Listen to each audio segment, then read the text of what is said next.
I'll call to order the Education, Finance, and Policy Working Group. Members, thank you for being here today.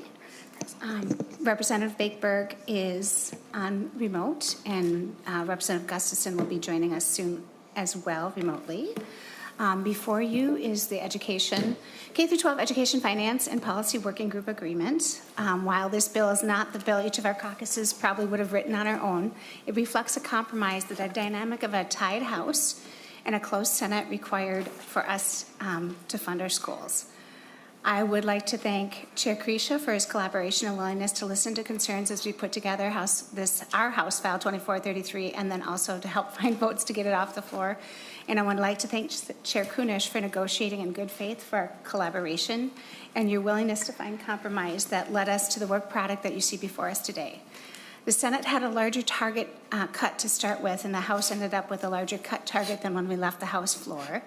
So what you have before you is a budget of $0 extra in the first biennium and a $420 million cut in the second biennium. It took all of us working together to make this bill happen, and I would like to thank our policy chairs, Rep. Jordan, Rep. Bennett, and Senator Spadinsky, who you'd hear from later after we do our walkthrough. You blended your two policy bills that removed some mandates from our schools and provided some flexibility. I also know that you had compromises yourselves to make that were not easy. And finally, a big thank you to Representative Clardy, Representative Mueller, and Senator McQuaid for a heartfelt work that they did on the READ Act provisions. The House and Senate bills were different, and you all worked hard to find a bill that builds on the progress that we made in the last 2 years. I'll just give a few quick notable highlights, and we'll turn it over to Chair Krisha, and then Chair Kunish, and then the Commissioner. But first, I'd just like to say that I'm very happy to see compensatory aid funding in this bill, as long as a working group to evaluate this large funding stream to make sure it's working to meet our students' needs. Flexibility for our student support personnel aid and nutrition funds, an education formula that is still indexed to inflation, and a bill that does not repeal unemployment insurance for our valuable hourly workers. There are, of course, a few disappointments in the bill. One is absent is the large increases that you saw in 2023 that we could not do with this budget that was given to us. And there are also some budget reductions in teacher pipeline programs, a smaller increase in the student support personnel aid than was forecasted, and a trim to the reimbursement for special education transportation, and a small reduction in charter school billback aid. But the bottom line is we were able to keep the stability that indexing the formula to inflation has brought to our schools. We kept most of the cuts out of the classroom that were needed to make the budget target, and with this bill, we'll be able to continue to fund our schools for the next 2 years. I'll leave my thank yous to the end now and pitch it over to Chair Krisha for a few comments. Thank you, Chair Joachim, and my thank you to Senate Chair Kunish as well. Many of what's already been said, I don't need to reiterate. I'll just start off here, and that is I believe this bill is a bit of a canary in the coal mine, and this should be an alert to the schools and the future ed finance chairs of what is coming and how we're going to have to deal with that. When you look at this bill and you look at the rapid deceleration of funds available, you look at the declining enrollment, you look at the special ed costs coming up, I hope that people and school boards and superintendents and teachers alike are looking at this going, how are we going to mitigate the risks that are in front of us? This is a functioning bill. Very happy that we got to where we are today, and it was a lot of hard work, and I'm sure we'll get to the thank yous later, but a tremendous amount of compromise, not only in the House and the Senate and the governor's office, but just to round off the edges and keep the jaggedness away. There are cuts coming. People talk about the Blue Ribbon Commission. You know, that's not just a commission that's going to highlight things. That is a pending cut that will have to be identified. There's $250 million to balance this budget in the tails, and we need to be aware of that. So for all the good work that was here, this gets us through a 2-year period.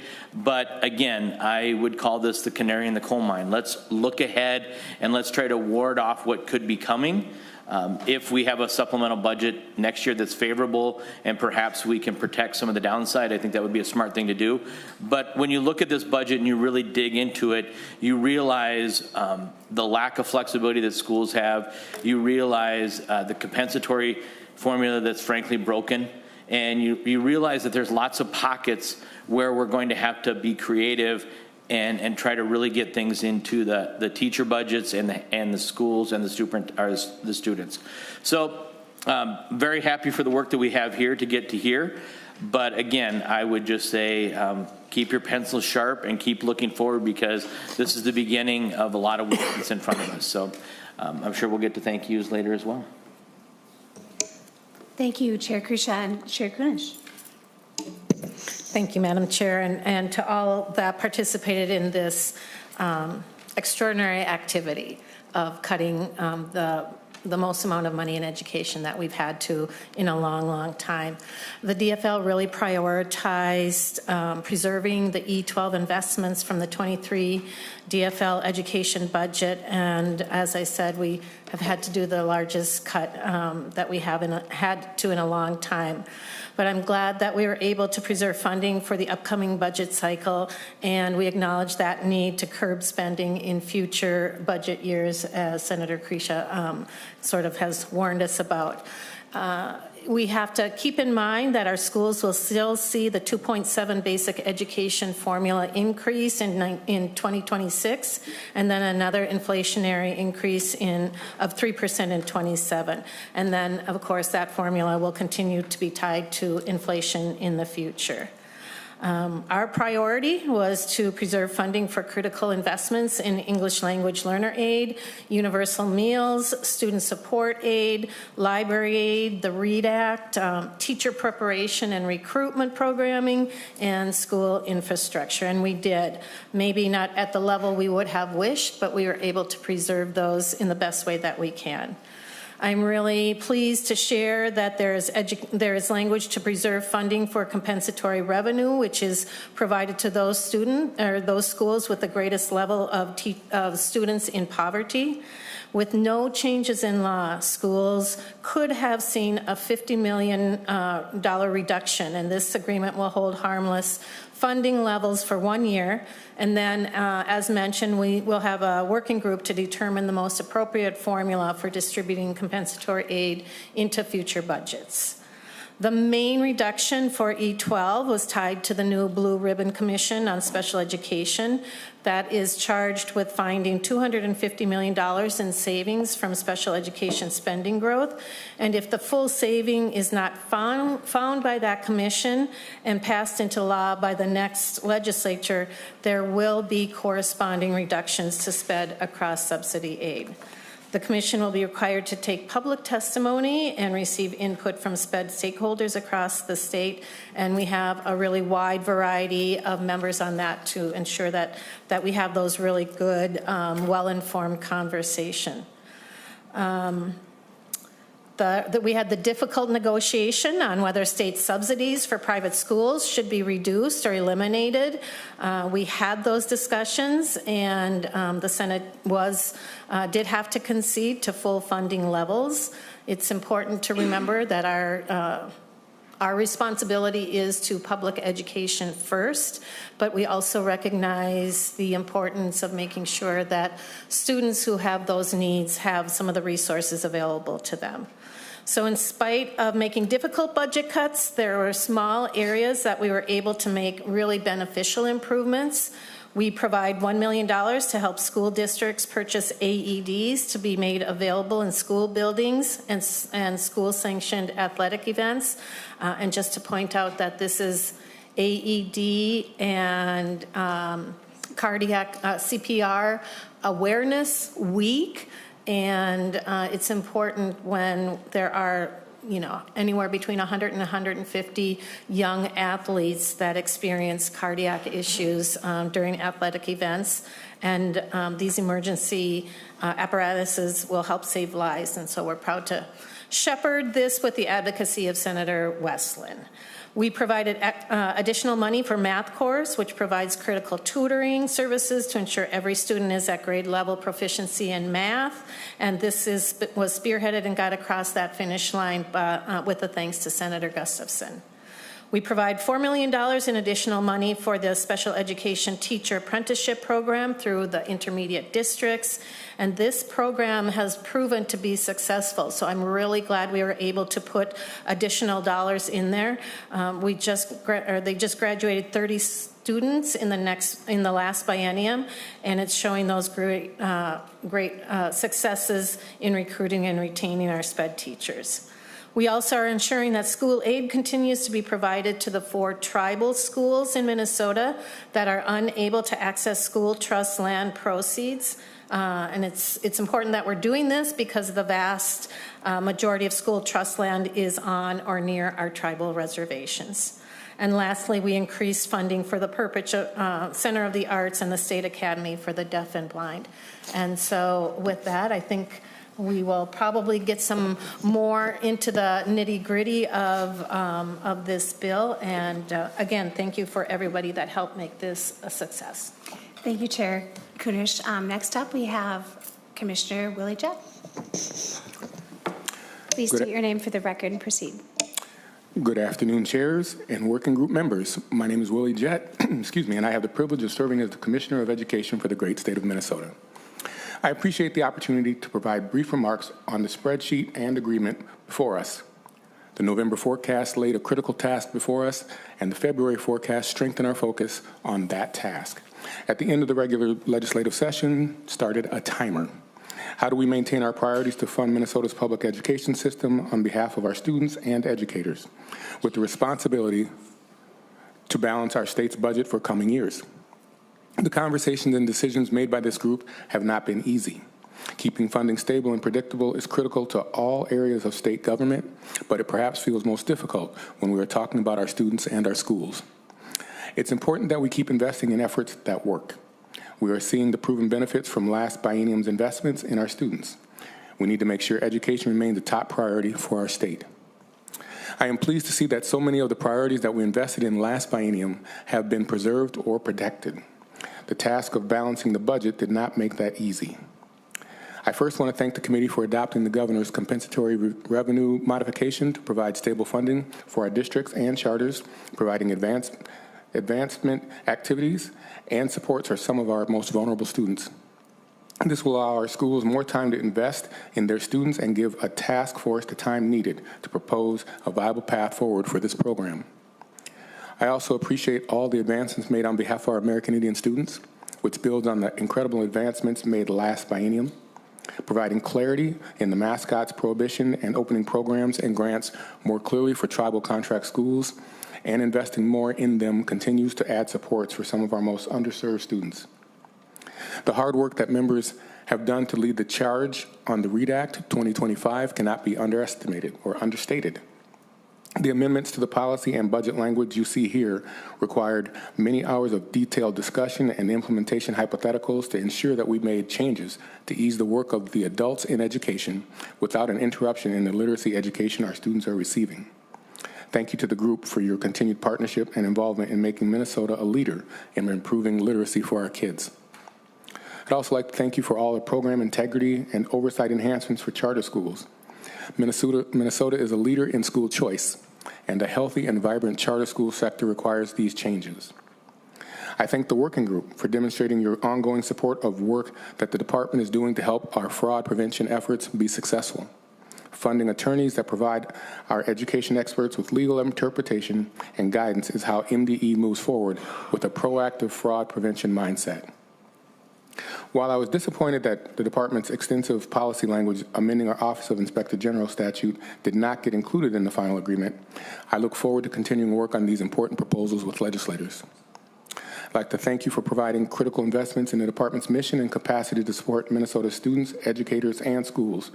We are an organization of educators for education dedicated to providing the best possible public service and support to our education system. Next, I'd like to add just a few thoughts on the reductions that the committee had to make. I'm pleased that the final agreement does not impact the inflationary increases to general education formula. This funding, which will kick in for the first time next session, is essential for school budgets and planning and starts to make up for many years of underinvestment in education in the state. As I said earlier, I know the decisions around what programs would receive reductions was not easy. The hardest one was in special education. While the agreement includes reductions in special education, transportation, and reimbursement for charter schools, a very serious, difficult task remains to find additional reductions in the future. The Blue Ribbon Commission will provide a public, intentional, inclusive, and expert-led process to take a wholesale look at the state's special education system and propose to the legislature where additional reductions can be found.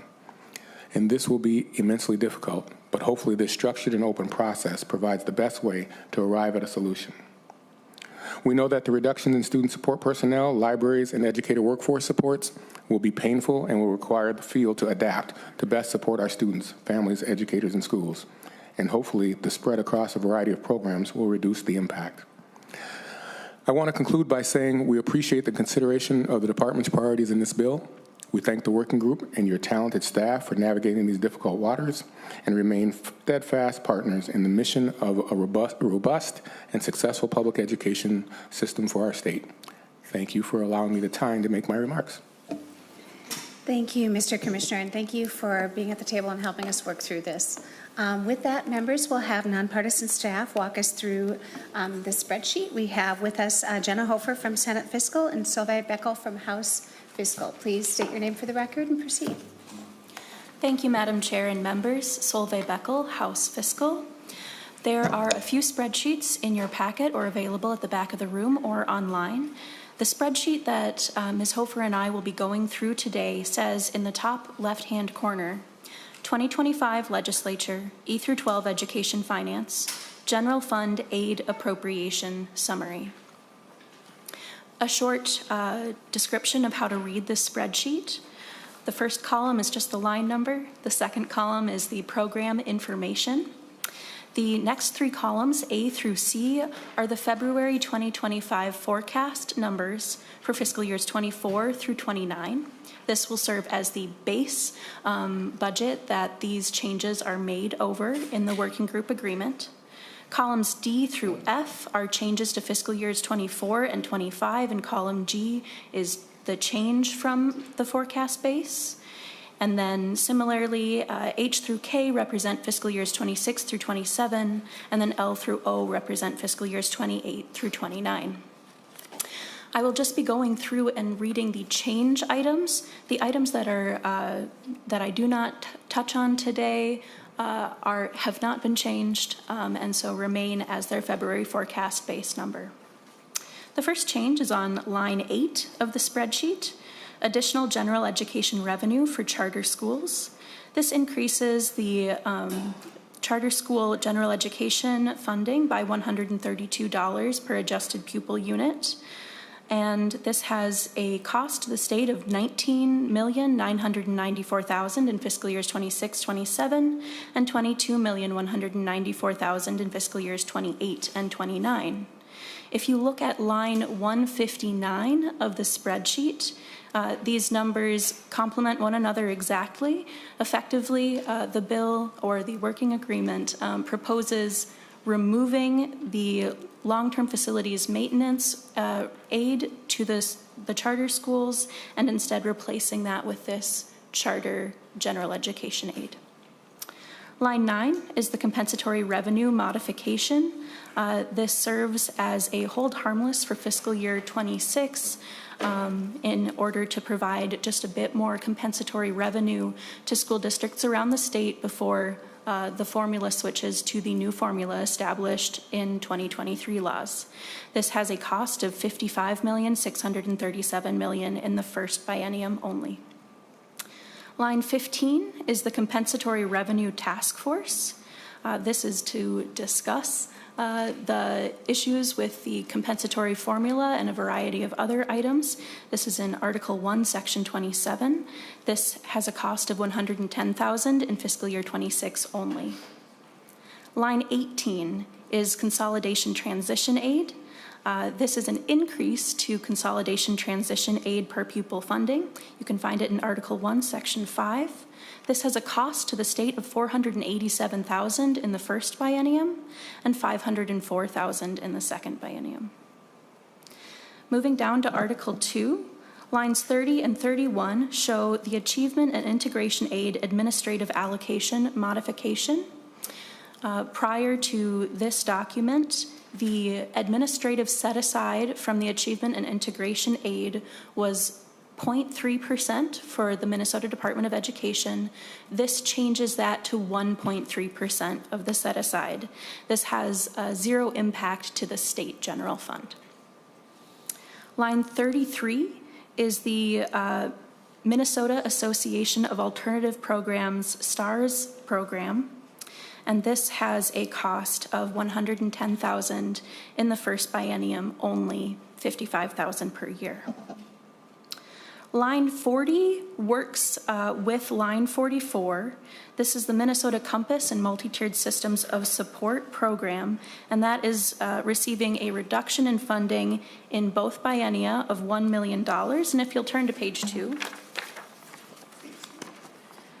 you can see that on line 44, the Center for Applied Research and Educational Improvement, Implementation, Support, and Evaluation is being removed in both biennia, and that's what accounts for the $1 million reduction per biennium. Line 51 is the full service community schools. There are 2 changes to this on the spreadsheet. So the first one on line 51, the full service community schools appropriation is reduced by $2 million in the tails or the second biennium only. And then on lines 52 and 53, the 2025 appropriation for full service community schools, $139,000 of that will cancel and then be reappropriated so that it can be available through fiscal year 27. Line 56 is the innovative service learning grants. Very similar to full service community schools here. On lines 57 and 58, $310,000 of the fiscal year 24 appropriation will cancel and then be reappropriated for availability through fiscal year 26. Line 61 is simply a name change, no fiscal change here, but literacy incentive aid is being renamed to literacy aid. Line 64, the Minnesota Alliance with Youth Council, they receive an additional $375,000 per year in the first biennium only. Line 65, the Minnesota Center for the Book, this receives its first biennium base funding, but then its second biennium base funding is reduced, so that's a savings of $400,000 to the state. Line 68 is the Minnesota Independence College and Community transfer to the Office of Higher Education. So they receive their regular their base first biennium appropriations in fiscal years 26 and 27, but then their fiscal years 28 and 29 funding is removed. Line 69 is the Minnesota Math Corps program. This receives a fiscal year 26 increase of $1 million, and that is one time. Line 70 is the Minnesota Principals Academy. This receives its base funding in fiscal years 26 and 27, but then its funding is removed from fiscal years 28 and 29, so a savings of $400,000 to the state. Line 71, the museums and education centers. The funding at the state level has not changed. Specific funds to specific museum centers has been moved around, so you can look at the bill for further detail on that. Line 77 is the Sane Foundation. They receive $1.05 million less in the first biennium, and then their base funding in the tails is removed, so that's savings of $3 million in the second biennium. Line 79 is Starbase Minnesota. They receive their base funding in fiscal years 26 and 27, but then that funding is removed in 28 and 29 for a savings of $1 million. On line 82, There are some changes to the student organizations. Previously, some of this funding was allowed to go to post-secondary entities, and now it is K through 12 organizations only. Moving on to Article 3. On line 89, Black Men Teach Twin Cities receives its base funding in the first biennium, but then its base funding is removed in the second biennium for a savings of $1 million to the state. Line 91 is the Coalition to Increase Teachers of Color and American Indian Teachers, and this receives its funding in the first biennium, but then its funding in the second biennium is removed for a savings of $200,000. Line 92 works with line 108. So the Educator Tuition Assistance Program is what was formerly known as the Collaborative Urban and Greater Minnesota Educators of Color Grant Program. So one, that has been renamed.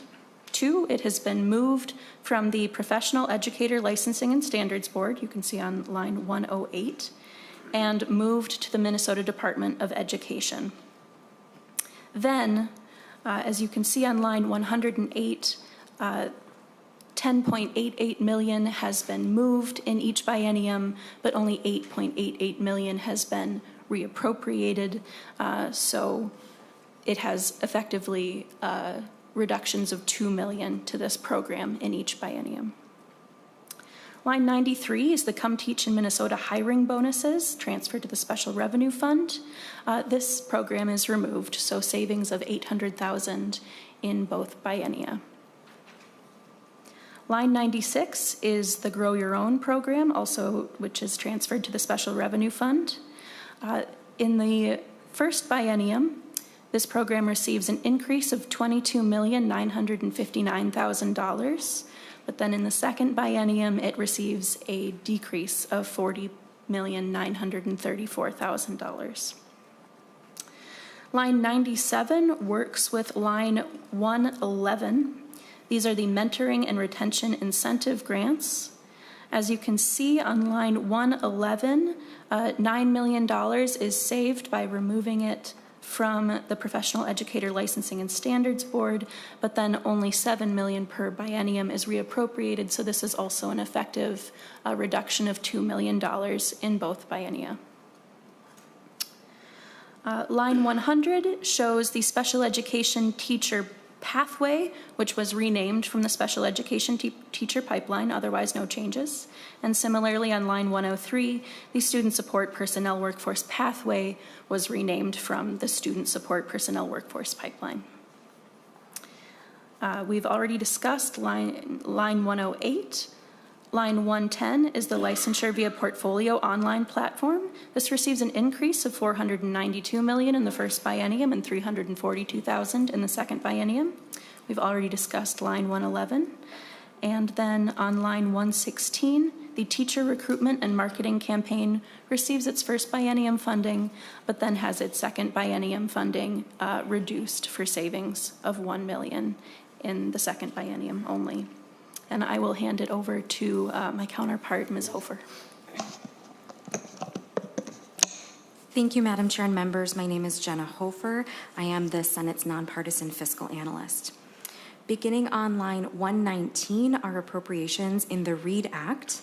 The first change item is on line 120, which is a cancellation of a part of the carry appropriation from fiscal year 2024. The cancellation is $1,618,000 in fiscal year 2024.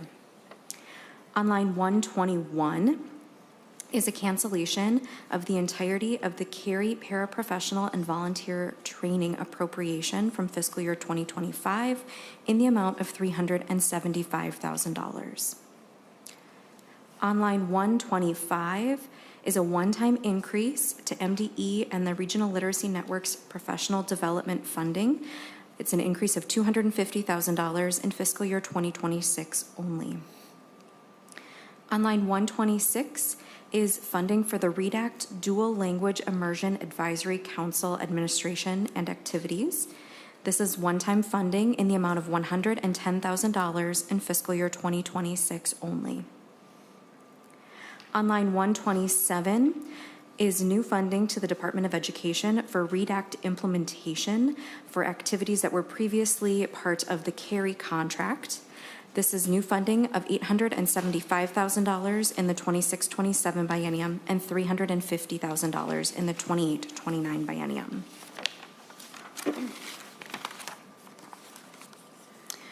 On page 4, line 128, is a cancellation of a portion of the READ Act literacy aid appropriation.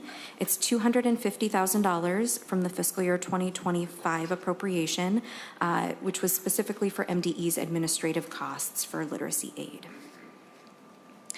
Moving on to the appropriations in the American Indian Education article. On line 137 is funding for the Permanent School Fund supplemental aid to the 4 tribal contract schools in the amount of $40,000 per year or $80,000 per biennium. On line 140 begins the special education article.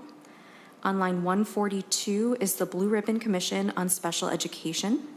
In fiscal year 2026, there's an appropriation of $125,000 for administration and activities of the Blue Ribbon Commission. Then beginning in fiscal year 28 and later, there's an assumed savings of $125 million per year that either needs to be enacted by the 2027 legislature as part of the education budget, or in the event that the legislature does not enact savings of this amount, the Commissioner of Education would be directed to adjust the special education cross-subsidy aid factor to an amount that would achieve the savings of $250 million per biennium for fiscal years 28, 29, and later. On line 144 is funding for the Developmental Delay Age Limit Working Group for administrative costs and activities. This is a one-time appropriation of $30,000 in fiscal year 2026. On line 147 begin changes to the special education aid appropriation. On line 148, there is a change in the amount of state aid for charter school tuition adjustment aid. This is reduced from 10% of the charter school's unreimbursed costs to 6%. This produces a savings of $43,199,000 in the 26-27 biennium. Excuse me, I'm on the wrong line. There are no savings in the first biennium, but a savings of $9,709,000 in the 28-29 biennium.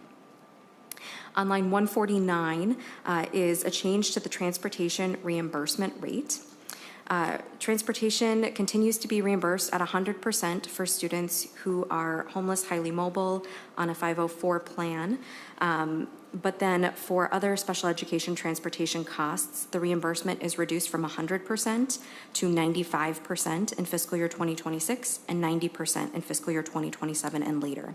This results in a savings to the general fund of $43,199,000 in the 26-27 biennium and $48,242,000 in the 28-29 biennium. On line 152 begin the appropriations in the Facilities, Health, and Safety article. On line 154 is one-time funding to school districts and charter schools for cardiac emergency response plan assistance. This is a one-time appropriation of $1 million in fiscal year 26. On line 156 is a proposal related to equity and telecommunications access aid. This would eliminate funding for the program beginning in fiscal year 2028 for a general fund savings of $7,500,000 in the 28-29 biennium. On line 158 begin changes to the long-term facilities maintenance equalization aid. On line 159 is a proposal to eliminate the funding for charter school LTFM aid. This is related to line 8 on the spreadsheet that Ms. Beckel described. So here you can see the corresponding reduction in aid of $19,994,000 in the 26-27 biennium and $22,194,000 in the 28-29 biennium. On line 160 is funding for roof repair and replacement. In the 26-27 biennium, this is an increase in general fund spending of $2,970,000. And in the 28-29 biennium, it's an increase of $9,930,000. Beginning on line 162 are the nutrition appropriations. On line 165, there is a reduction to the amount of school lunch aid. This is related to the supplemental school lunch aid provided to schools for each lunch served is typically $12.50, and this would be reduced beginning in fiscal year 2028 to 6.25 cents. This would be a savings of $13,455,000 in the 28-29 biennium. Lines 166 and 167 work together. On line 166 is a new appropriation for summer electronic benefit transfer support to school districts for administrative costs. This is a new appropriation of $300,000 for each biennium. And on line 167 is the elimination of funding for the summer school food service replacement aid to the department, and this is a reduction of $300,000 per biennium. On page 5, line 169 begin the library appropriations. On line 171 is a one-time increase to the Electronic Library for Minnesota program. This is a $1 million increase in fiscal year 2026 only. On line 175 are reductions to school library aid. For fiscal years 26 and 27, school library aid is reduced from $16.11 per pupil to $10.27 per pupil. And then in fiscal year 28 and later, it's reduced further to $9.12. Additionally, for fiscal years 26 and later, the revenue minimum for school districts is reduced from $40,000 to $20,000, and for charter schools, the revenue minimum is reduced from $20,000 to $10,000. This results in a general fund savings of $19,627,000 in the 26-27 biennium and $22,059,000 in the 2028-2029 biennium. Additionally, on line 176 are modifications to the funding of the state school librarian.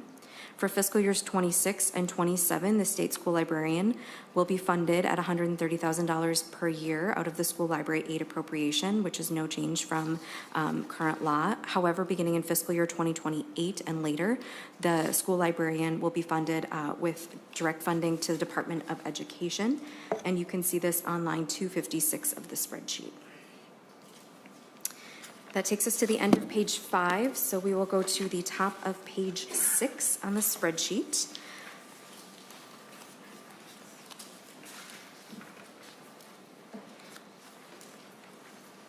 On line 235 begin the appropriation changes to the state agencies. On line 238 is an operating adjustment to the Department of Education in the amount of $2,042,000 in the 26-27 biennium and $2,730,000 in the 28-29 biennium. On line 239, the funding was eliminated for the adult use cannabis education. This was a savings of $240,000 per biennium. On line 245 is funding to the department for 2 additional general counsels, one for nutrition and one for charter schools, 1 new inspector general, and case management and financial analysis software. This is an increase to the department of $1.1 million per biennium. On line 248 is an appropriation to the department for legal costs in the amount of $6 million in the 26-27 biennium. On page 7, line 251, are modifications to the Office of the Inspector General appropriation for fiscal year 2025. There's a reduction of $1.5 million. This amount was assumed to cancel at the end of the biennium. On line 255 is another cancellation to a fiscal year 2025 appropriation, this time the specific learning disability criteria rulemaking change. This assumed cancellation would have been $500,000. That's captured on the spreadsheet. On line 256 is a line that I've already mentioned. The state school librarian will be funded through the Department of Education, a rider on their base beginning in fiscal year 2028. So beginning in the 28-29 biennium, this is an additional funding to the agency of $260,000. For the Minnesota State Academies, on line 262, they will receive an operating adjustment in the 26-27 biennium of $1,010,000 and $1,352,000 in the 28-29 biennium. The Perpich Center for Arts Education on line 269 will receive an operating adjustment in the amount of $535,000 in the 26-27 biennium and $716,000 in the 28-29 biennium. Additionally, there's a modification to a fiscal year 2024 appropriation for classroom and dormitory furniture. This would extend the availability of the appropriation and modify the allowed uses to include technology. And in the absence of this extension, $380,000 would have canceled to the general fund in fiscal year 2025. The Professional Educator Licensing and Standards Board receives an operating adjustment on line 277. In the 26-27 biennium, this is an increase of $213,000, and in the 28-29 biennium, this is an increase of $286,000. On line 288, you can see the net total for the general fund for the 24-25 biennium is a reduction in spending of $4,243,000. Funding is unchanged in the 26-27 biennium with a net zero change. And in the 28-29 biennium, general fund spending is reduced by $420 million. Finally, on page 8 are changes to the special revenue fund that Ms. Beckel described for the Come Teach in Minnesota hiring bonus program and the Grow Your Own program. Thank you, Madam Chair. Thank you for that thorough walkthrough of the spreadsheets. Next up, we'll walk through the language, and folks are dividing up between House research and Senate research for the articles. And first article, we have Bjorn Arneson from the Senate. Please state your name for the record and proceed. Thank you, Madam Chair. My name is Bjorn Arneson. I'm a nonpartisan analyst for the Senate Education Committees. We'll walk through Article 1, which is the general education article. The first few sections relate to attendance provisions. Section 1 provides an application to excuse a kid from a school attendance may be made to a truant officer or other school official designated by the principal, and removes other school officials from the set of people who can receive those applications. Section 2 provides that a district must count a student as in attendance on each day the student receives supervision, instruction, or services from school staff, and further requires the principal to issue and keep a record of such excuses. Section 3, the new language is on page 4 of the bill draft. On the new paragraph B, requires that no later than 15 school days after the beginning of each term, a school principal must report to the superintendent a list of names and last known addresses of all the students who are sort of unexpectedly not enrolled for that term. And further requires the superintendent to immediately make that list available to an authorized representative of a county agency whose statutory purpose is to enroll students in school. Section 4 extends from page 4 through page 7 and provides a sort of index to various statutory provisions relating to student attendance that are coded elsewhere in the law. And just for members' information, the order of the subdivisions here is sort of in order from the beginning of a student's obligation to attend school through the circumstance where a student might be habitually truant and a person perhaps subject to criminal penalties. Section 5 is the section relating to consolidation transition aid and increases the amount of aid for a consolidated school district in the first 2 years of its consolidation. Next come a set of sections relating to the process by which a consolidated district's referendum is recalculated and sort of extended for the consolidated district. That would be section 6, 7, 8, and 9. I'll just draw your attention to the meat of the language is on the middle of page 8 and at the top of page 9. It makes clear that in the case where the referendum revenue authority for a school district was created as a result of consolidation, that authority may be renewed by the consolidated school district in the normal way under current law.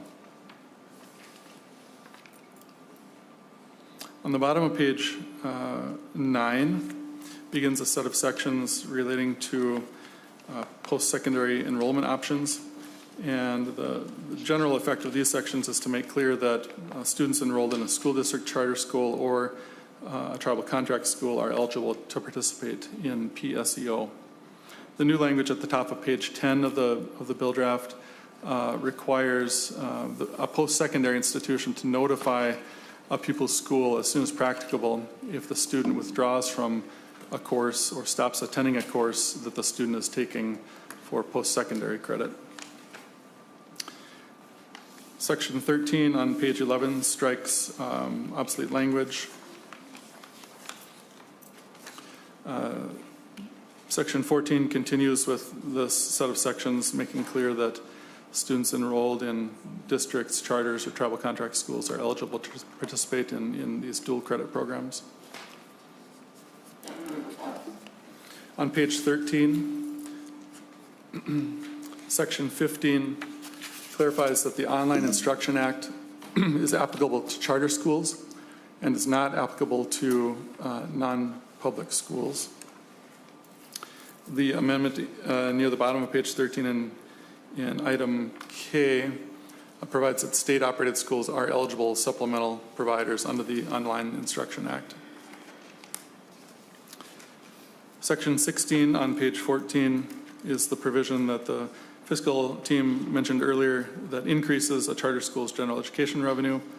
And as they indicated, this increase is offset by an equal reduction later in this bill to a charter school's LTFM revenue.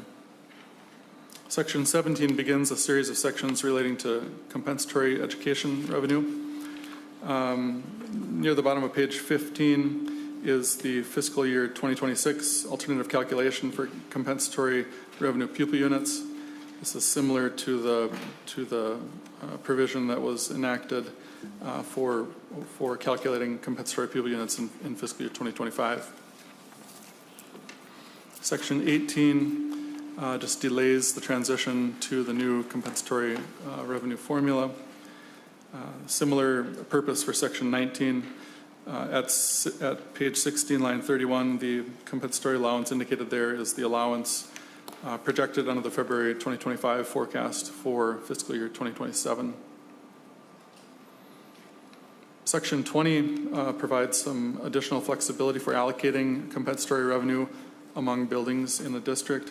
The new paragraph F provides that for fiscal years 2026 and 2027 only, a district can allocate up to 40% of its compensatory revenue according to a plan adopted by the school board. Section 21 is the last of the sections relating to how the expiring referendum is treated, including for expiring referendum for a consolidated school district. The amendment in the middle of page 18 to paragraph B clarifies the window of time during which the resolution to renew the authority must be adopted by the school board. And this provision is retroactive to June 16th, 2024. Section 22 governs the amount of revenue that must be reserved for an ALC. The change to the language is in the middle of page 20 at line 20.16 and requires that the district of residents must pay tuition equal to 100% of the district average general education revenue per pupil unit for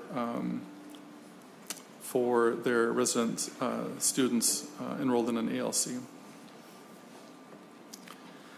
Section 23 requires that the unemployment insurance report separately identify special ed paras separately from other paraprofessionals.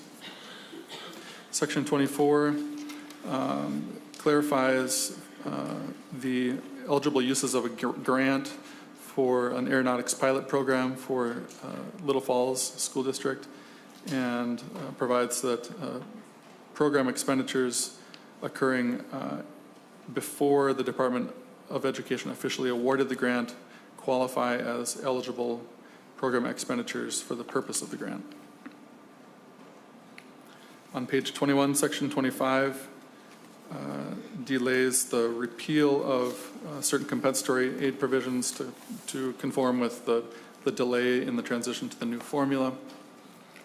On top of page 22, section 26 provides that for school districts that don't otherwise have authority to begin the school year before Labor Day, for the 2026, 2027, and 2027-2028 school years only, a school district may begin their school year on or after September 1st. Section 27 establishes the Compensatory Revenue Task Force, provides for its membership and its duties, requires reports, including a preliminary report and a final report to the legislature, and that final report would be due to the legislature no later than October 15th, 2026. Section 28 makes the appropriations that the fiscal analysts described earlier.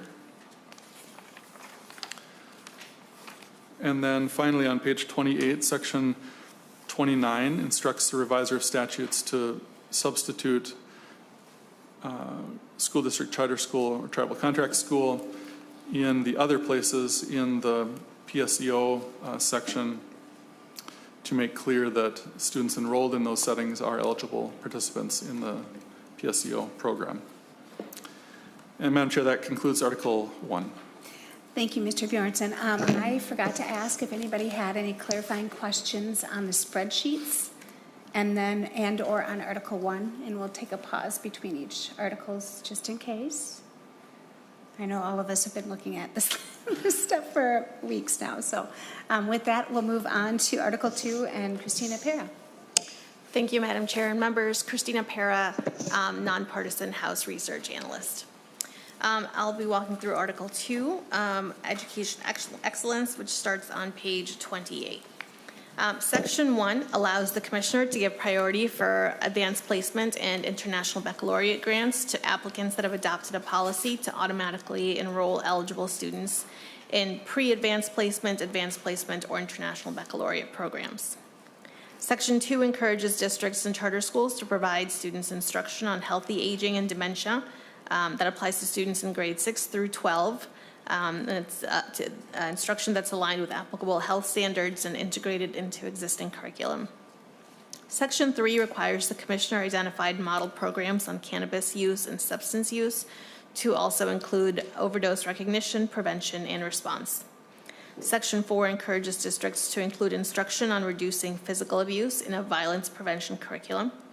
Section 5 requires the Commissioner to report language development outcomes of the target language of instruction in other than English for students in dual immersion programs or programs in which the objective is improving or maintaining the student's native language. Sections 6 and 7 relate to the student, they amend the student bullying statute. Section 6 allows a parent or guardian to designate another individual to be notified of prohibited conduct under the policy. And Section 7 clarifies that the department has authority to assess and evaluate, but not investigate, noncompliance with the student bullying requirements. Section 8 establishes competency criteria for special education professional to meet federal personnel qualifications. It allows a school, upon request from a paraprofessional employed by the school, to provide administrative assistance to the paraprofessional when completing the competencies. Section 9 encourages a school board to adopt a process to include student representation to advise the school board. Section 10 allows a school district to dispose of surplus school books by donating them to a family of a student residing in the district or a charitable organization. Section 11 prohibits the Commissioner of Education from approving or denying a school board adopted experiential and applied learning program. Sections 12 and 13 amend the PTEC statute. Section 12 allows a school board to adopt a PTEC program without commissioner approval. And Section 13 clarifies that the commissioner is not authorized to approve or deny a locally adopted PTEC plan. Section 14 modifies the full service community school program requirements, including the types of community organizations eligible to partner with these schools. It establishes statutory criteria for the commissioner to prioritize grant awards and modifies the composition of the school leadership team. Section 15 requires the Minnesota Math Corps to use evidence-based instructional support to evaluate and accelerate student learning on foundational mathematics skills and defines evidence-based for purposes of this statute. Sections 16 to 19 all amend the Achievement and Integration statute. Section 16 requires that a school board annually submit its most recent Achievement and Integration Progress Report to the Commissioner. Section 17 strikes obsolete language. Section 18 increases the amount of each district's initial achievement and integration revenue that the department may retain to administer the program. So that will go from 0.3% to 1.3% of the initial revenue for the second prior fiscal year. Section 19 amends the deadline for the commissioner to review district achievement and integration results from August 1 to January 1. It clarifies that the commissioner directs districts to use up to 20% of their integration revenue to implement the improvement plan until the district's goals are met. Section 20 renames the Literacy Incentive Aid as Literacy Aid. Section 21, starting in 2026, this section fiscal year 26 requires that literacy aid be used to meet the requirements and goals adopted in the district's local literacy plan. Section 22 extends the 24-25 appropriations for full service community schools from June 30th, 2025 to June 30th, 2027. Section 23 is similar but applies to the innovative service learning grants and extends that availability until June 30th, 2026. Section 24, those are the appropriations for educational excellence programs that Ms. Beckel walked you through. Section 25 is the repealer that repeals the active transportation safety training deadlines. Section 26 instructs the revisor to codify a new chapter of statutes relating to education innovation and codifies the innovation zone session law in a new chapter. Thank you, Ms. Para. Before you go on to Article 3, is there any clarifying questions on Article 2? Seeing none, go ahead. Thank you, Madam Chair and members. Article 3 is the teachers article. Section 1 requires the Department of Education instead of PELSB to report on programs receiving state funds that have the purpose of increasing the racial and ethnic diversity of the teacher workforce.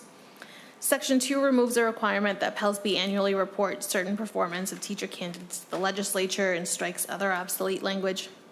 Section 3 completes a technical correction under 24 session law related to teacher testing requirements that were substantively modified in 2023.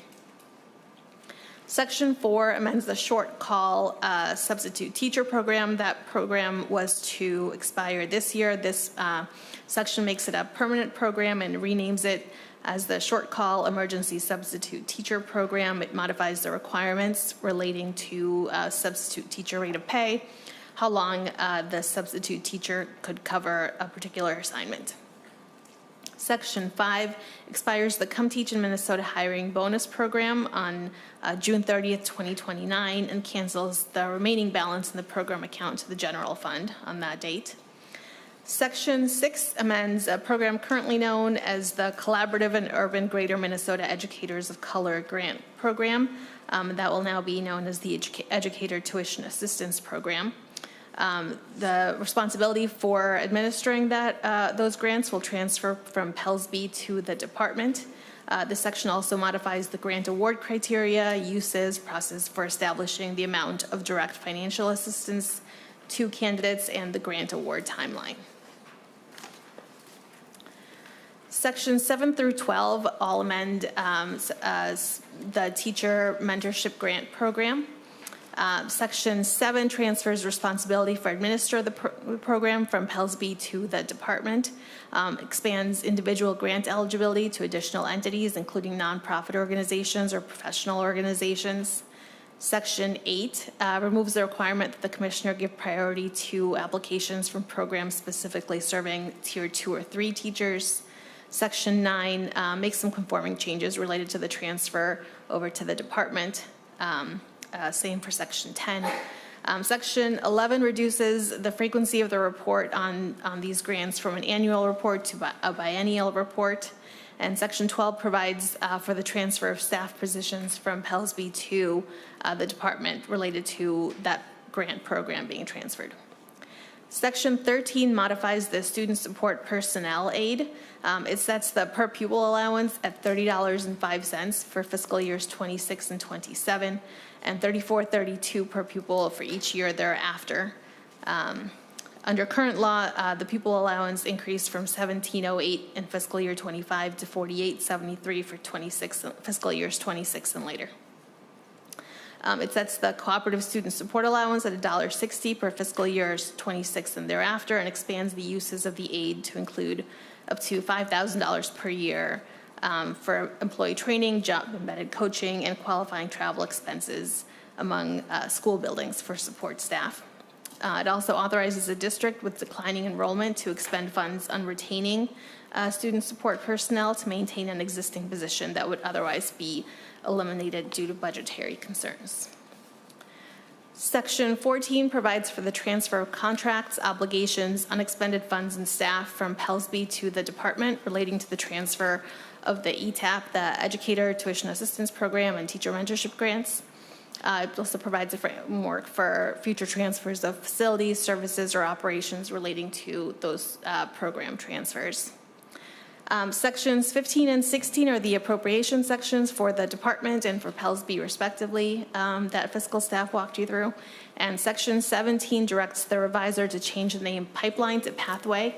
That's in a special education teacher program, and directs the revisor of statutes to codify the Agricultural Educators Grant Program under Chapter 122A. Thank you, Ms. Para. With that, clarifying questions on Article 3 at all? We'll move on to Article 4 with Anne Marie Lewis from the Senate. Madam Chair, members, Anne Marie Lewis, Nonpartisan Senate Counsel. Article 4 is the READ Act. The first section adds a subdivision establishing legislative intent of the READ Act. Section 2 clarifies that a certified trained facilitator may be employed by a service cooperative rather than a literacy network. Section 3 modifies the definition of oral language. Section 4 modifies the definition of structured literacy. Then bottom of 91 is the literacy goal, and clarifies that that benchmarks determine grade level expectations and are more appropriate for goal setting, as well as encouraging districts to include parents, or a process for engaging families and communities as part of the MTSS. Section 6 includes students enrolled in dual language immersion programs in the universal screening for kindergarten through grade 3 for mastery of foundational reading skills. And it clarifies when oral reading fluency screeners may be used to assess reading difficulties, including the characteristics of dyslexia. And it establishes a separate screening requirements for students enrolled in dual language immersion programs. Section 7 is parent notification and involvement, and it requires districts to measure a student's reading proficiency in the dual language immersion program's partner language if a screener is available, and then requires the notification to the parents of students enrolled in dual language immersion programs to follow the district's language access plan and to include information about students' reading proficiency, supports provided, and strategies to use at home. Section 8 intervention clarifies that the interventions needed for students must be aligned and targeted reading support to accelerate student growth.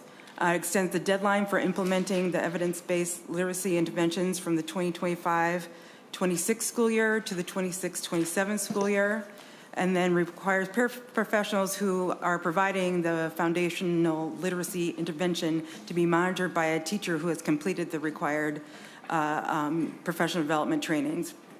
And it requires a paraprofessional or other unlicensed person to complete training under the READ Act at no cost through the regional literacy networks.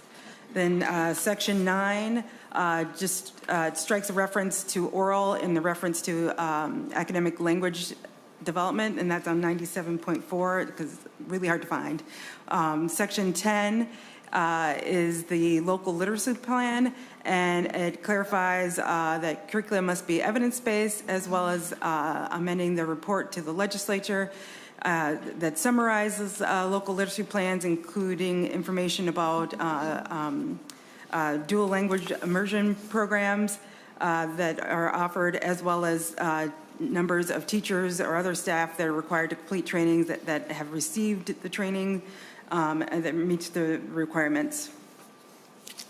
Then Section 11 is establishing a dual language immersion advisory committee that advises the department on the unique needs of dual language immersion programs and as it relates to implementation of the READ Act. Section 12 broadens the requirement relating to persons that use the approved screeners to include all external partners offering literacy supports in schools. Section 13 is the professional development requirements under the READ Act, and clarifying that special education teachers who are responsible for literacy instruction are required to take the training, and expands the lists of persons and organizations that can provide the professional development. And then beginning in July 1, 2027, requires an educator that's required to receive training under the section, but they are new to the state or newly licensed and did not receive instruction in the teaching of foundational reading skills based on structured literacy to complete one of the approved trainings.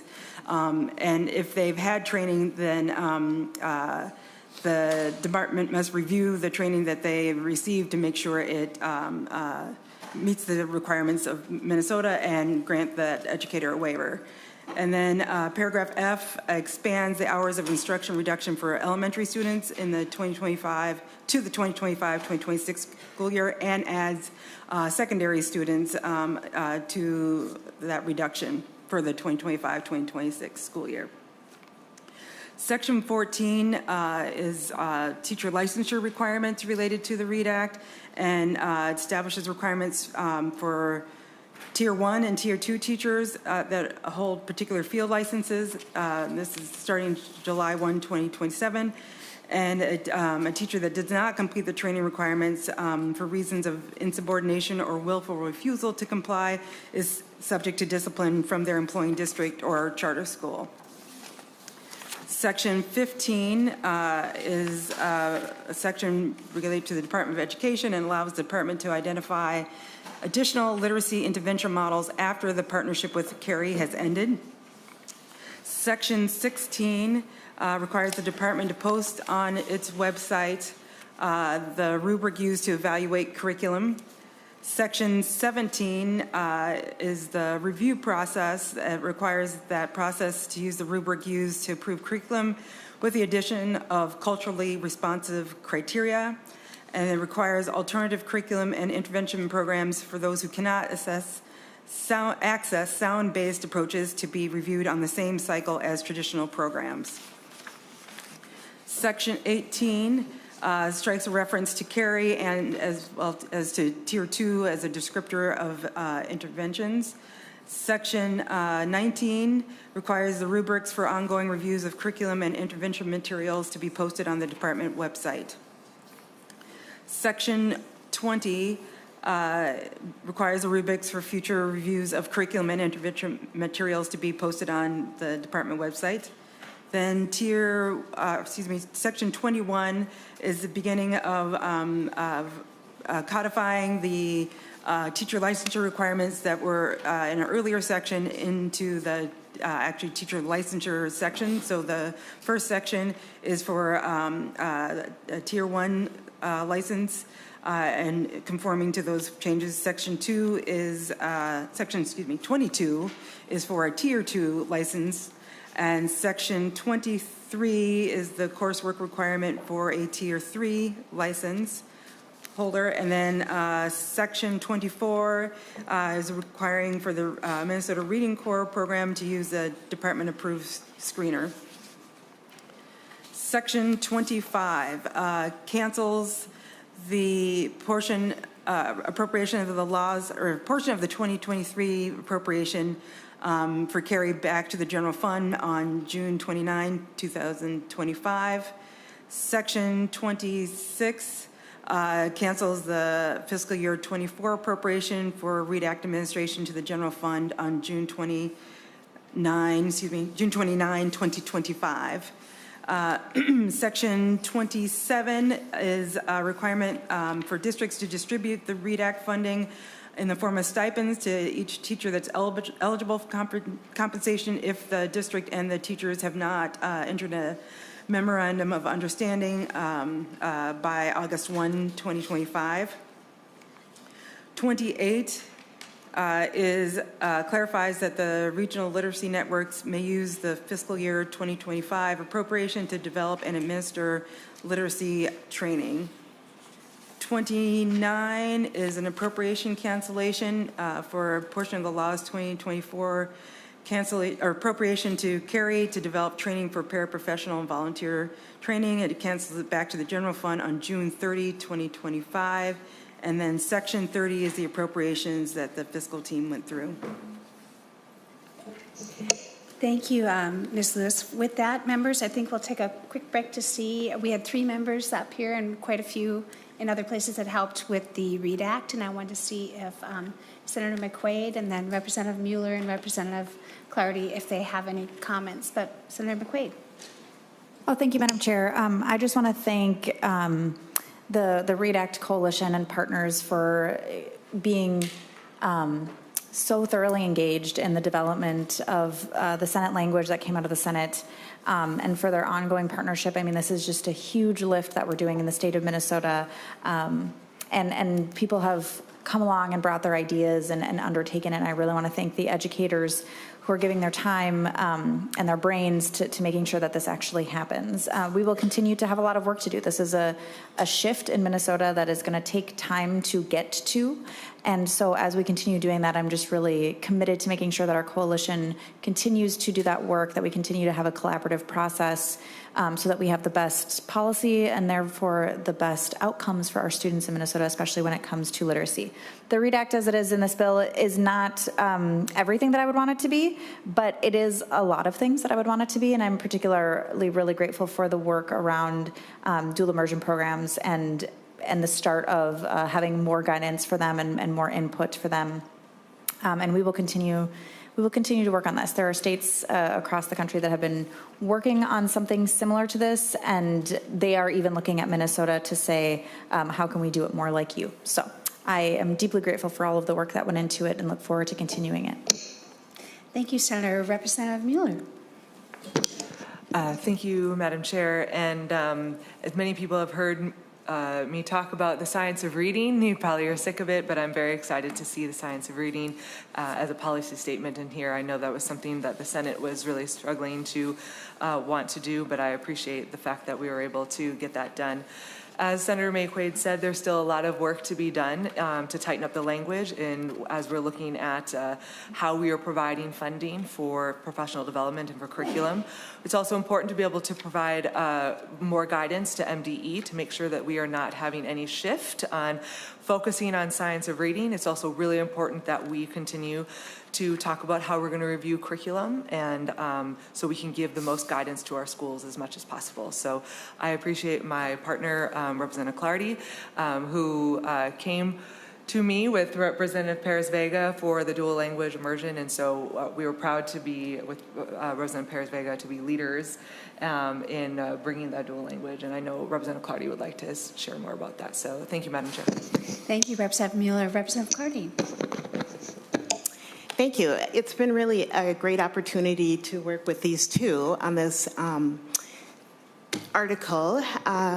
Representative Perez Vega has established a group of people that she's been talking to about the dual immersion program. But as Senator McQuaid said, we want to keep doing that with the collaborative. One thing that was important was that we continue to get input from the people that it actually affected. So the group that's been in conversation have been administrators and parents and teachers in the program. And so we've learned a lot from them. We've also learned that we need to broaden the screening process by identifying like some oral languages that are used and stuff. So look forward to continuing the work next year with this collaborative. Thank you. Thank you, Representative Clardy. With that, we'll go on to Article 5. Mr. Arneson. Madam Chair, Article 5 is the charter schools article. It begins on page 115 of the bill draft. Section 1 is the first of two sections that subject charter school board members, directors, or chief administrators to the public gift ban. Section 2 is the definitions section and points to a new definition for competitive procurement process, which is described in further detail later in this article. And then secondly, clarifies that a market need and demand study must support all the proposed grades, sites, and programs described in the need and demand study. Section 3 clarifies that a charter school must comply with the entirety of Chapter 120B, not just those sections relating to statewide accountability and standards and assessments. And then Section 4 is the second of the gift ban sections. Section 5, Section 5 requires the charter school authorizer to include certain information in its annual report regarding the commissioner's performance review of the authorizer, and further requires that an authorizer participate in annual department-approved training. Section 6 relates to charter school mergers and requires the new charter contract to be executed by June 1st before the effective date of the merger. And a charter school merger is always effective on July 1st. So it gives an additional month for the charter school contract to be executed. Section 7 relates to a change in location for a charter school site, and it requires that a charter school apply to its authorizer to change the location of the school, and requires certain documentation subject to the authorizer's review and approval. Section 8 is the first of a series of sections relating to charter school boards. Section 8 strikes some language that is actually recreated in a later section of this article. Section 9, the new language is in the middle of page 121, and it would require that a board member who violates the current law prohibition on serving on more than one charter school board is ineligible to continue serving as a charter school board member and is ineligible to be elected or appointed for a period of 24 months. And the new paragraph I requires that a charter school board member who is paid for serving on the charter school board must not receive more compensation for that role than a school board member in the school district in which the charter school is located. Section 10 recodifies that language stricken from the earlier section about the timing of charter school board elections. And the new paragraph F requires a charter school board member to file a written oath of office with the charter school's authorizer. Section 10 requires a charter school board of directors to establish a finance committee. It establishes certain duties for that committee. And the new paragraph D requires that a charter school board that is under corrective action for financial reasons, as determined by its authorizer, must include the authorizer in these finance committee meetings, and upon the request of the authorizer, hire a financial expert. Section 12 requires that hearing before a charter school's authorizer regarding non-renewal or termination of the contract be live streamed. Section 13 deals with affiliated nonprofit building corporations, sometimes called ABCs. The new paragraph E on page 125 requires that a contractor or certain other interested parties must not serve on the board of a charter school's ABC, including a charter school employee or immediate family member, unless the charter school board determines that that employee has no conflict of interest. Section 14 requires that a charter school annually submit all supplemental information included with its audit to the commissioner, and that supplemental information must include any management agreement with a charter management organization, or sometimes called CMO, or an education management organization, or EMO. Section 15 requires a charter school to publish on its website the formal written performance evaluation from its authorizer, and to disseminate the evaluation to families of students enrolled in that school. Section 16 requires an authorizer to publish certain information on its website about charter contracts, school performance reviews, and other information regarding charter schools in that authorizer's portfolio, and requires a charter school to post on the charter school website a link to this information on its authorizer's website, and to distribute certain information from the authorizer to charter employees and families. Section 17 on page 128 gets into that procurement policy language I mentioned earlier. It clarifies charter school procurement policies and procedures, including kind of threshold dollar amounts for certain required procedures. Section 18 defines procurement by sealed bids and procurement by proposals, and describes the procedures under those two separate processes. Section 19 makes the appropriation for charter school building lease aid at the forecasted amount. And finally, Section 20 recodifies an existing subdivision regarding CMO and EMO public accounting requirements into a new section within the charter school chapter. Thank you, Mr. Arneson. Members, are there any clarifying questions on Article 5? Representative Jordan. Thank you, Chair Joachim. Article 5 came mostly from the Senate, so I just wanted to say thank you to the work of the Senate Education Policy Committee. So thank you, Chair Swedzinski, for really looking at what our accountability measures we needed to do to make sure our charter schools are at the same level as traditional public schools. And a lot of that work came as a response to a series of articles from the Star Tribune. So I just wanted to extend my thanks to the Senate Education Policy Committee and Chair Swedzinski for all their work on this. Thank you, Representative Jordan. With that, we'll go to Mr. Strom and Articles 6 and 7. Chair Joachim, members, Tim Strom from House Research. In the bill, Article 6 starts near the bottom of page 130. This is the article for American Indian education. The first section amends who a report is submitted to. Currently, the annual report on mascots is submitted to the Education Policy Committees. This section extends that so that the report is also submitted to the Education Finance Committees. Section 2 changes the exemption process for those schools that still have American Indian mascots. The new process that would be in place requires the American Indian Parent Education Committee of the school, if they have one, and the geographically closest American Indian tribe to approve the exemption to the state's prohibition on mascots.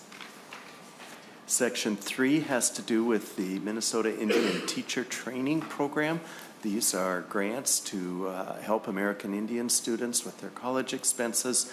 The department proposed narrowing these grants slightly so that they're available for those intending for a career in pre-K through 12th grade education and not those in a higher education setting. Section 4 is encouraging language that encourages school districts and charter schools to incorporate American Indian drumming or other culturally appropriate activities during their graduation activities, celebrations, or ceremonies. Section 5 makes clear that in Minnesota statutes, tribal contract school, each of the 4 tribal contract schools would be eligible for an education grant in the same manner as school districts and charter schools. Finally, Article 6 is the appropriations article that, as you can see from the tracking sheets that Ms. Hofer and Ms. Beckel went through, fund the American Indian education programs, including the new program, the continuation of the program for the permanent school supplemental aid. Thank you, Mr. Strom. Any clarifying questions or comments on Article 6? Mr. Strom, Article 7.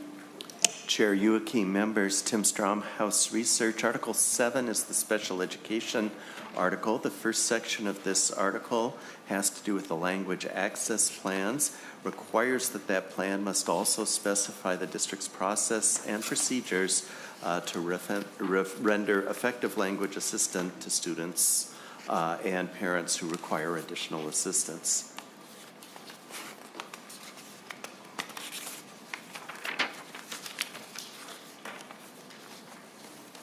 Section 2 also has to do with the language access plans, and this clarifies the district procedures for communications of those plans and ensures that there's meaningful participation in the IEP process for families whose primary language is other than English, or for families who have a disability themselves. Section 3 is a technical change that couples with a change later regarding the special education pupil transportation. This section is reordered and reformatted so that the costs for the homeless and highly mobile transportation can be separated from the other special education pupil transportation definitions. Section 4 is special education aid for charter schools. Under current law, a portion of the unreimbursed costs is billed back to the district of residence. 80% of the unreimbursed costs for charter schools is billed that way, and then 10 percentage points is billed back to the state. That percentage beginning in fiscal year 28 is lowered to 6% from 10% of the unreimbursed costs. Section 5 establishes a process to file a complaint. This puts this framework for the process in state statutes. Section 6 is the special education initial aid, and here is where the portion of special education aid that goes for reimbursing transportation costs is reduced. For the non-HHM homeless and highly mobile transportation, the portion of special education pupil transportation that's reimbursed drops from 100% to 95% for fiscal year 26, and then to 90% in fiscal year 27 and later. Note that as this creates additional cross-subsidy, those amounts will, with a one-year lag, fall into the cross-subsidy for reimbursement at the cross-subsidy rate. Section 7 establishes the Blue Ribbon Commission that was spoken of earlier. This commission is given a broad charge to look at Minnesota's special education system. The commission's meeting, its duties are established, its membership is established, and the goal is for the Blue Ribbon Commission to make its recommendations by October 1st, 2026. Section 8 is the contingent reduction in special education funding that would accompany the Blue Ribbon Commission. If the Blue Ribbon Commission fails to find the cuts of $250 million per biennium, then essentially a contingent cut would happen to the cross-subsidy reduction factor. That amount, under the estimates right now, each 1 percentage point of cross-subsidy aid that's paid is about $12 million.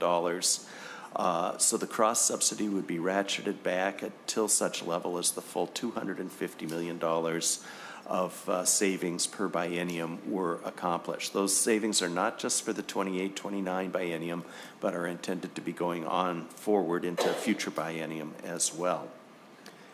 The next section, Section 9, is the Developmental Delay Age Limit Working Group. Currently, one of our categories in Minnesota of special education services is for developmental delay. That's age limited at children 7 years, below the age of 7 years. And this working group will look to see if extending that age up for a couple more years would provide better services for Minnesota school children.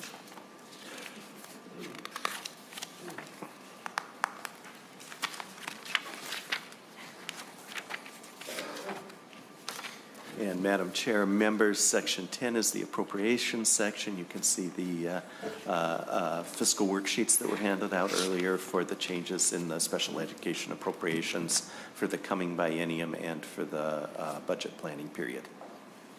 Thank you, Mr. Strom. I'd like to echo the commissioner's comments that it was really hard to make the cuts in this area.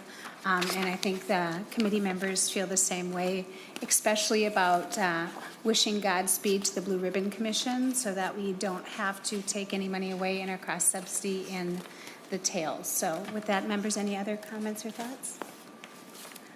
Senator McQuaid.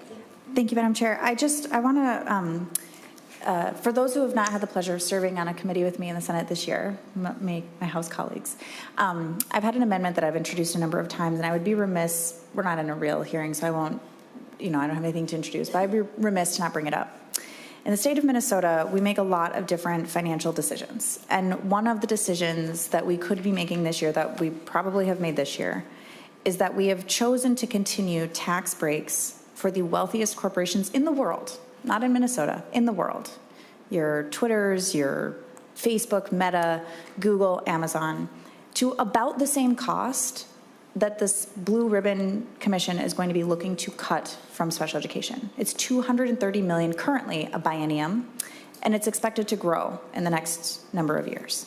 And so I just, it was really, really hard to make these cuts, but it's harder to do it knowing that we don't have to, it's a choice we're making to continue tax breaks for the largest billionaires and their companies in the world, and then cutting special education services for students. And so I just, it's really hard to do that because it wasn't something we had to do. It's something that we were forced to choose to do. And I just want us to be clear-eyed about sending forth this Blue Ribbon Commission to make those kinds of cuts. They're doing it because we have made other choices to let other people have tax breaks that the rest of us don't get. And it's just so hard to sit with this budget knowing that that's still happening outside this room. Thank you, Senator McQuaid. Representative Krisha. Thank you, Chair Joachim. And just a quick note for those here. Of course, the House had no cuts, and we came off the House with no cuts. We could have continued that. It was the governor who decided the educational cuts that we ended up with, and of course, he's traveling all over the United States, so hopefully he can find his savings in South Dakota or South Carolina or any of the other places he's at. So just thought I would add that. Thank you, Coach. Thank you, Chair Krisha. With that, we will go on to the next article, and I believe we are on Article 8 with Mr. Arneson. Madam Chair, Article 8 is the Facilities Health and Safety article. It begins on page 150 of the bill. The first few sections all relate to epinephrine delivery systems and updates the way we reference those systems in the law.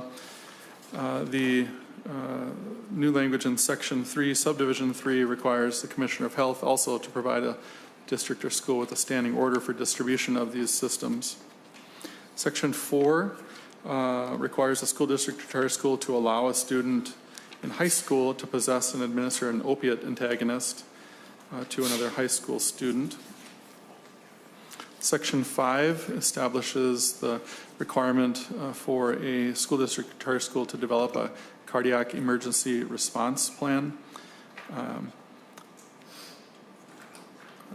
The new clause 7 at 154.20 also addresses school-sponsored athletic events on or off school grounds. Section 6 is the first of a series of sections relating to the capital project referendum program, and the goal of these sections is to provide a framework for existing capital project referendum authority to be continued if a district consolidates with a school district, another school district, before that existing levy authority has reached its expiration. So that would be sections 6, 7, and 8. Section 9 is the first of a series of sections relating to the long-term facilities maintenance, or LTFM, revenue program. These sections authorize a school district to include certain roof repair and replacement costs over and above its existing revenue authority in the program. The additional revenue would increase levy authority for those school districts, and so Section 11 increases the statewide equalizing factor in that program so that the statewide levy impact is brought back to net zero under the combination of these sections in the bill.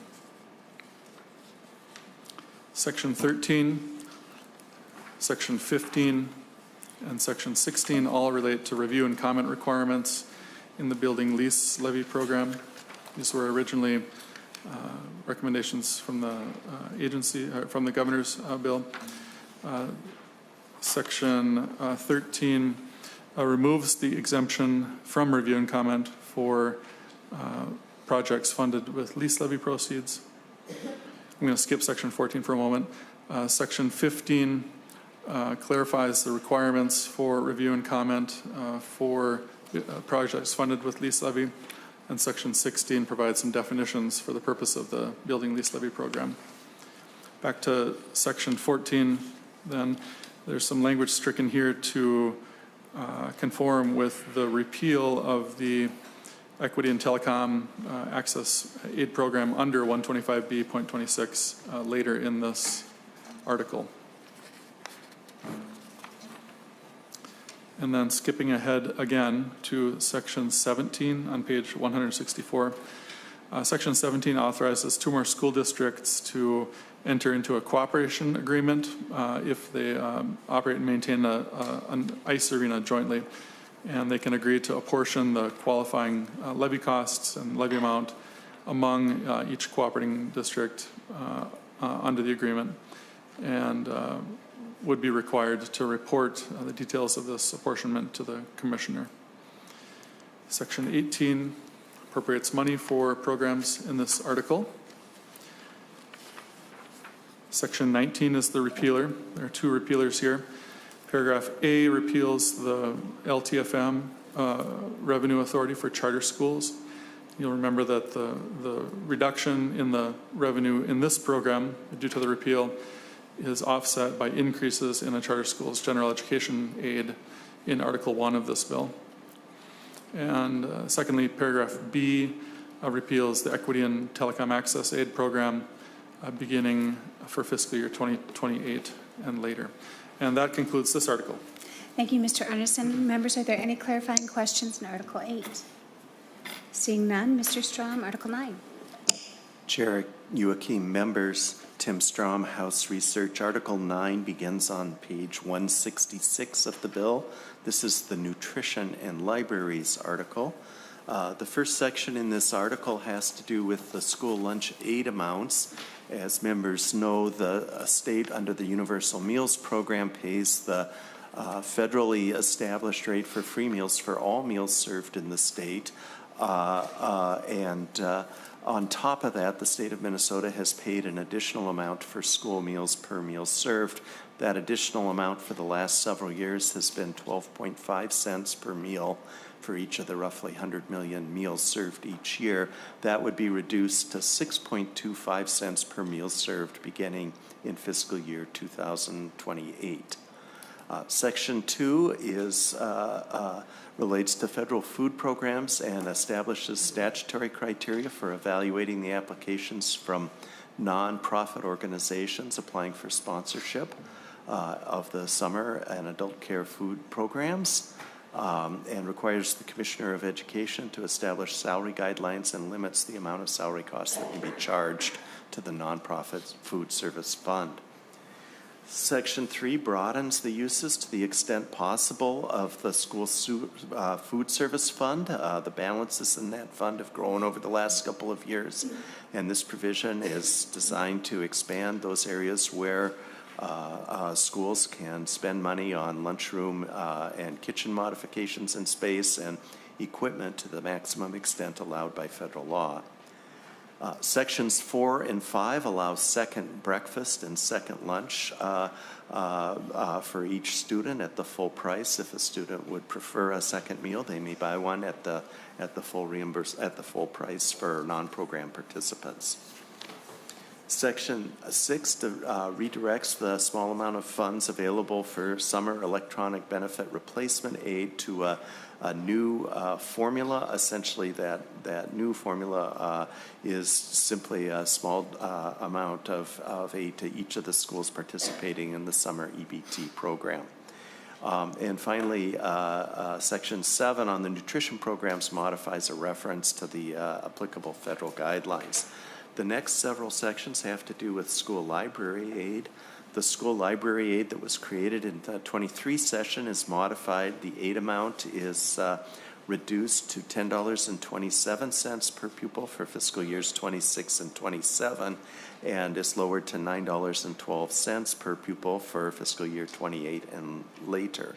Additionally, the minimum amounts, which are currently at $40,000 per school district and $20,000 for a charter school, are modified so that they're at $20,000 for a school district and $10,000 for a charter school.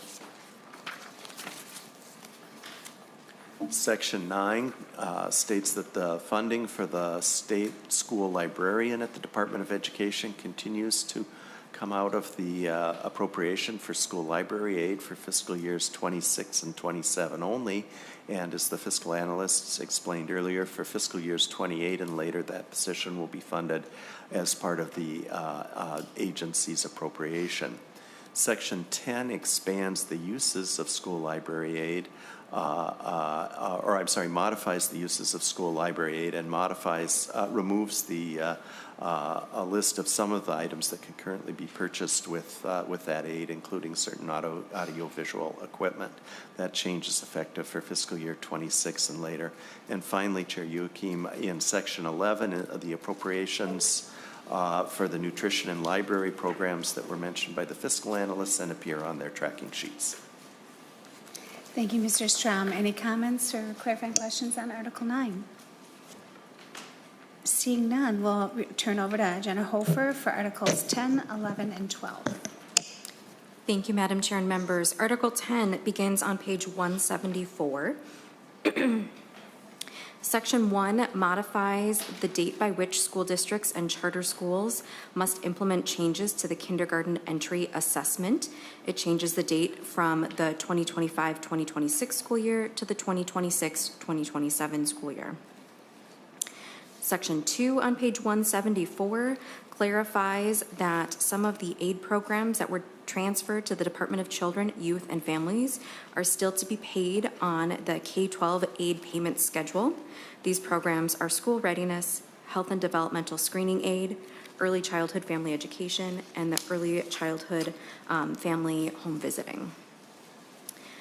On page 175, Section 3 clarifies that funding for the school readiness program continues to be subject to the Department of Education's statute on distribution of aid and the K-12 aid payment shift. Section 4 is very similar to Section 3. It applies to the voluntary pre-kindergarten program and clarifies that the distribution of aid statutes and the aid payment schedule continue to apply to voluntary pre-kindergarten. Section 5, you once again see the same language related to the distribution of state aid and the aid payment schedule, this time for developmental screening aid. Turning to page 176, Section 6 modifies the early childhood family education statute to clarify that the formula allowance is the basic formula allowance under Section 126C10 subdivision 2, now that the program has moved from the K-12 statutes to the Department of Children, Youth, and Family statutes. Section 7 on page 176 makes a technical clarification to the ECFE statute to clarify that in this instance, data must be reported to the Department of Education, not the Department of Children, Youth, and Families.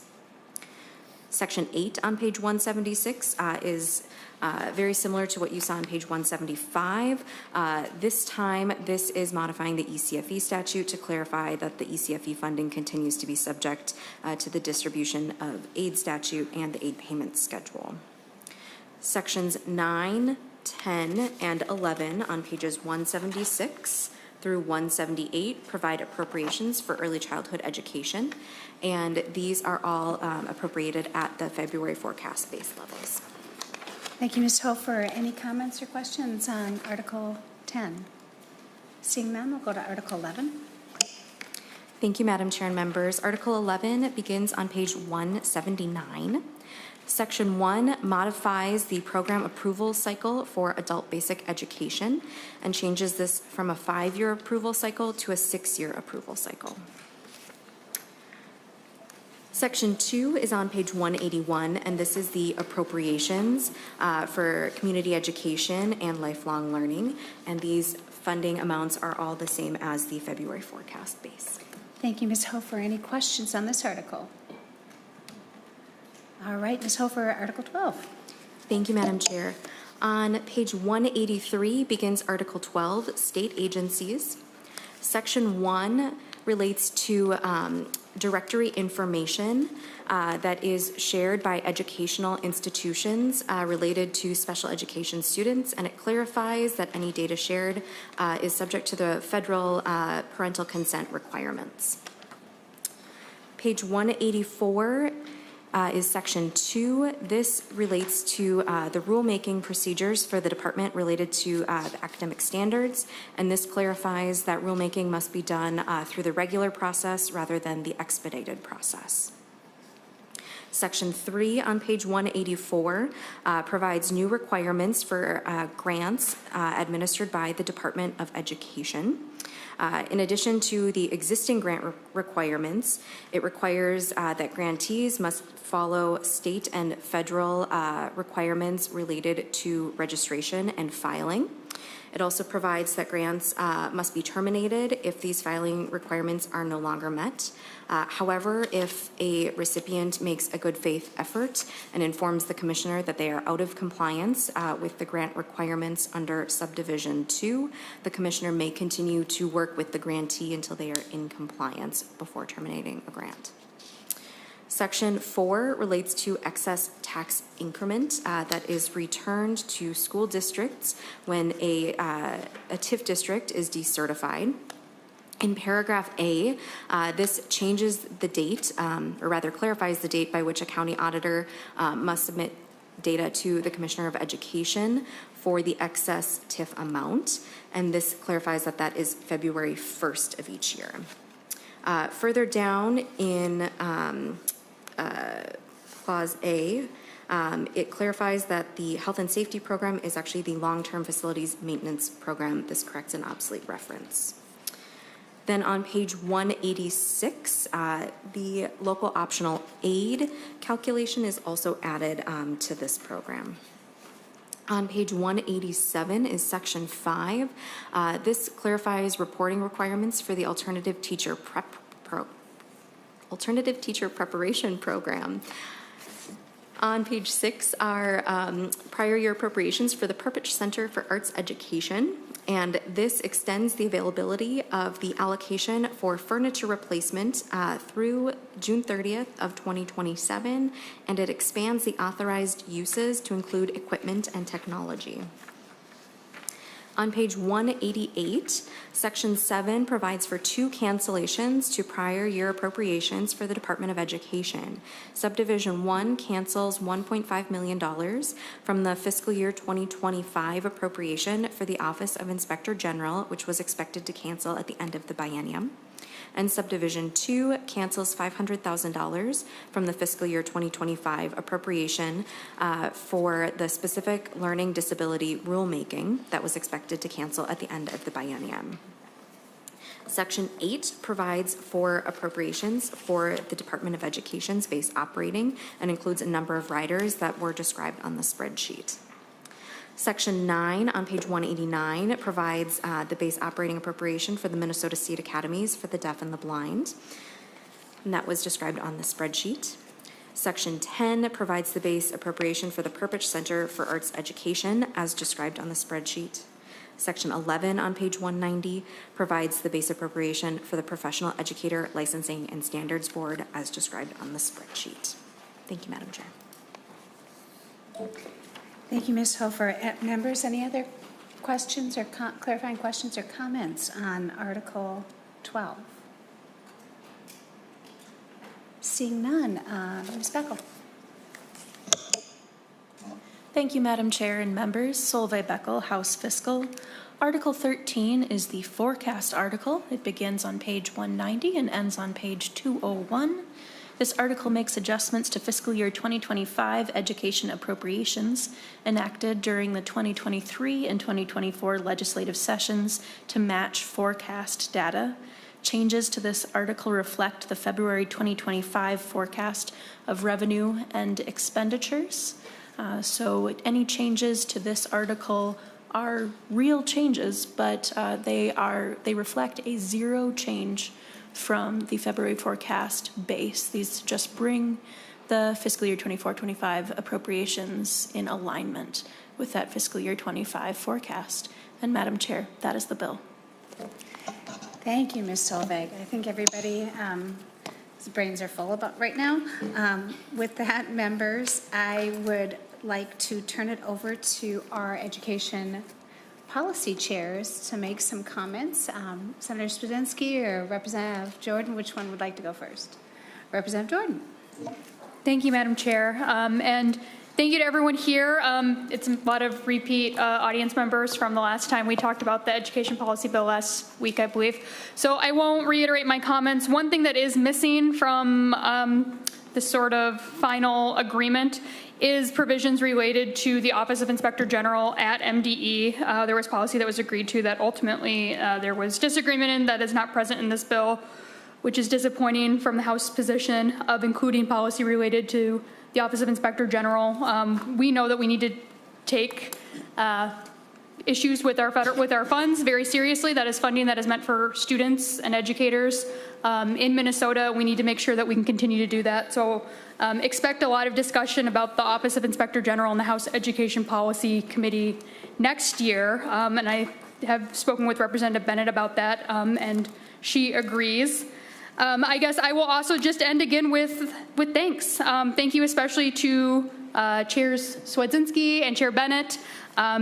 There's no doubt in my mind that you were both exceptional teachers, and that wealth of information and that true love and compassion that you show your students is very inspiring to work with.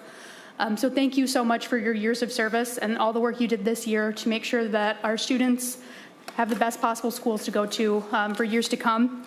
I also want to thank you to the vast army of staff that made all of this is a pretty robust education policy bill in addition to a finance bill, and I want to thank the array of staff, the bicameral, bipartisan, and nonpartisan staff for your hours and hours of work. It shows in this bill. Every single one of you made your part known, and it's a better bill because of all of you.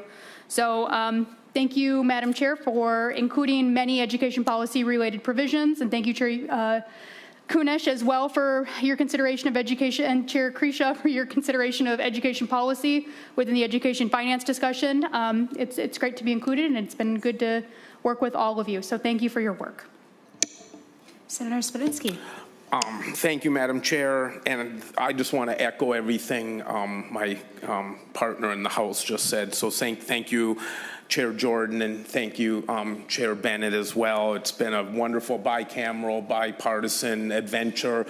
A heck of a roller coaster ride. I would say we'd all agree the last 3 years on ed policy and ed finance. It's been quite an experience to be part of. I continue to be awed by this by this place we call the Minnesota State Capitol, and the building and the wonderful staff and everybody working behind the scenes, that we rest on the shoulders of giants in this place. And so I just want to thank everybody, and just want to leave everybody with, I was at Eden Prairie High School last week for the day talking to all the seniors in the government classes, and I'm telling them about the process that we've just gone through, and they had lots of really interesting questions. And at the end of my time with them, I asked them, and I've never really thought of asking students this before, but I asked them, how is our $120,000 investment in Uganda?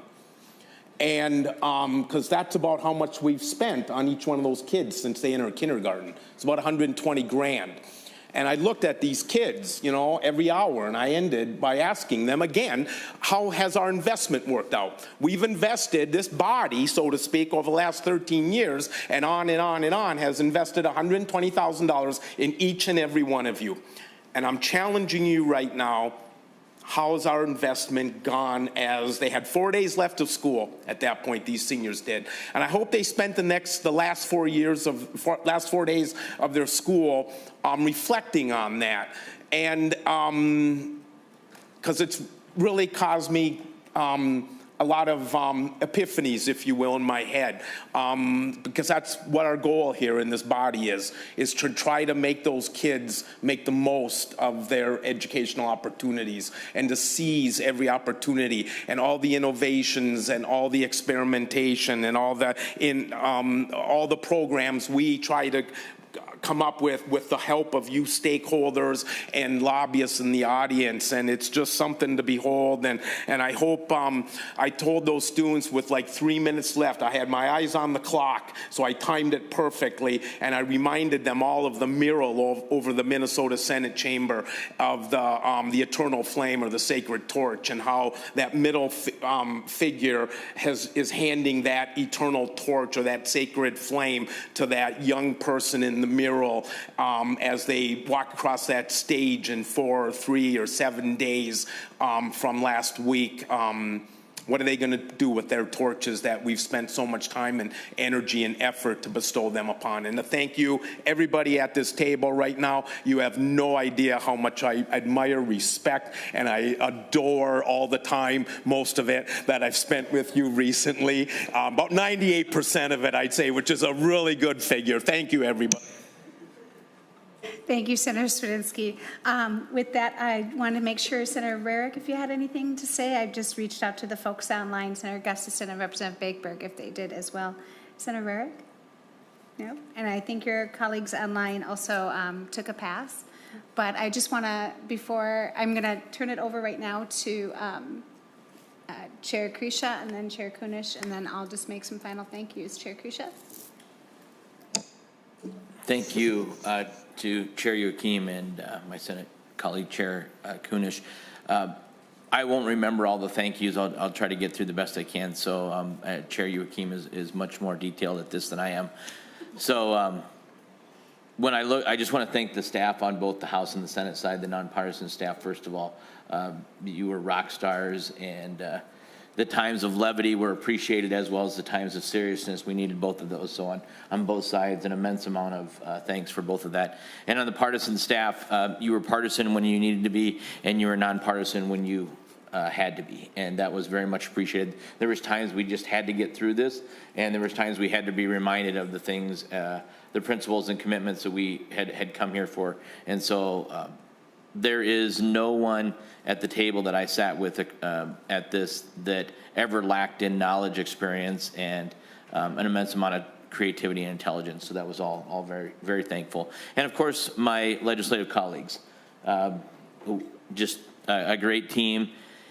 And we had some ups, some downs. We had things that we could control, things we couldn't control, and we were dealt some hands that weren't a lot of fun. And at the same time, we knew that for the state of our positions as representatives and senators, we needed to finish this up, and we need to get through that. And then, of course, working with the governor's staff, MDE as well, there was a role to be played there as we came through that. So I'm sure I'll get a chance to thank all of you individually, but wanted to make sure I got all that out. And the last piece that I would just say, to the civics teacher and the senator, we as the legislature, we have a lot of work to do. And one of the disappointments that I have, and I'm putting this on ourselves as legislators, representatives and senators, is we have to do better about our transparency.